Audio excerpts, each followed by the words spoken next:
আমিও আপনাদের মতো teacher and I am very aware that আমাদের রোজকার যে ব্যস্ততা আছে, টাইম টেবল, লেসন প্ল্যান, বাচ্চাদের পরীক্ষার খাতা চেক করা, এসব তো আমাদের আছেই ভীষণভাবে, প্লাস সংসারের চাপ।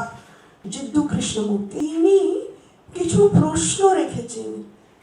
এই প্রশ্নগুলো ঠিক হিস্ট্রি জিওগ্রাফি চ্যাপ্টারের পেছনে যে প্রশ্ন থাকে তার উত্তর আমরা পেয়ে যেতে পারি চ্যাপ্টার থেকে, সেই রকম প্রশ্ন ঠিক নয়। প্রশ্নগুলো হচ্ছে জীবন নিয়ে প্রশ্ন, এবং আমাকে তো ভীষণভাবে নাড়িয়ে তুলেছে, বিকজ আমি লাস্ট 20-22 বছর ধরে এডুকেশন মানে পড়াই আর কি, বাচ্চাদের সঙ্গে ডিল করি। তো আমি সেইগুলোই আমরা সবাই মিলে লাস্ট নেক্সট 2 দিনে এই প্রশ্নগুলো আমরা ইনভেস্টিগেট করব।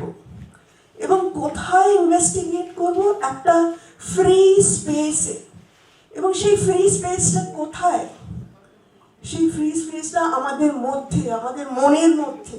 যে আমাদের একটা গুরুগম্ভীর টিচার, আমরা একটা ইমেজ আছে, সেটা থেকে আমরা নেমে এসে এখন আমরা সবাই স্টুডেন্ট হয়ে গেছি। তো আমরা যদি সবাই স্টুডেন্ট হই, এবং 2-3টা প্রশ্ন আমি করব, আপনাদের তৎক্ষণই উত্তর দিতে হবে অ্যাজ স্টুডেন্ট।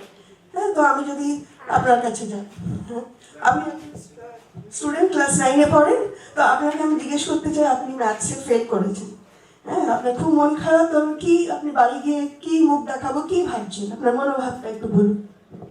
আচ্ছা, আপনি ধরেন মাধ্যমিক পরীক্ষায় সেকেন্ড হয়েছেন, র্যাঙ্কে। মজার প্রশ্ন, কাকে করবো? হ্যাঁ, আপনাকে। হ্যাঁ, আচ্ছা, আপনি ধরুন ক্লাস 10-এ পড়েন, হ্যাঁ, আপনি একটি মেয়েকে আপনি ভালোবেসেছেন, কিন্তু সে তো আপনাকে পাত্তা দেয়নি, তখন কি মনোভাব হবে? আপনি যখন ক্লাস 10-এ পড়তেন ওইটা। আমি আরেকটু গুরুগম্ভীর প্রশ্নতে যাই, যে একটা আপনারা সবাই ধরুন স্কুলে পড়ে, আর টিচার কেউ নেই এখানে, তো আপনারা যখন স্কুলে যান তখন কিছু একটা এম কি থাকে যে পড়াশোনা কেন করছি, আমি স্কুলে ভর্তি হয়েছি কেন? তো আমাদের এই সেন্টারের একজন বন্ধু, উনি একটা ভিডিও বানিয়েছিলেন, বাচ্চাদের কাছে গিয়ে জিজ্ঞেস করেছেন, তোমরা পড়াশোনা কেন করছো? পড়াশোনা কেন করছি?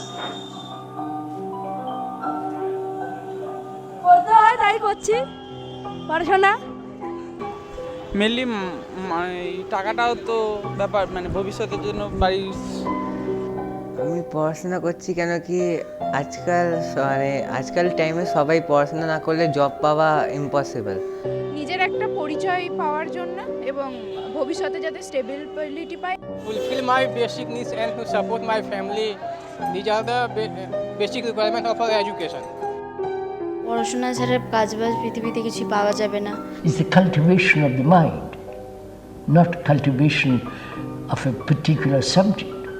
Education as it is now is really, if I may point, is rather destructive.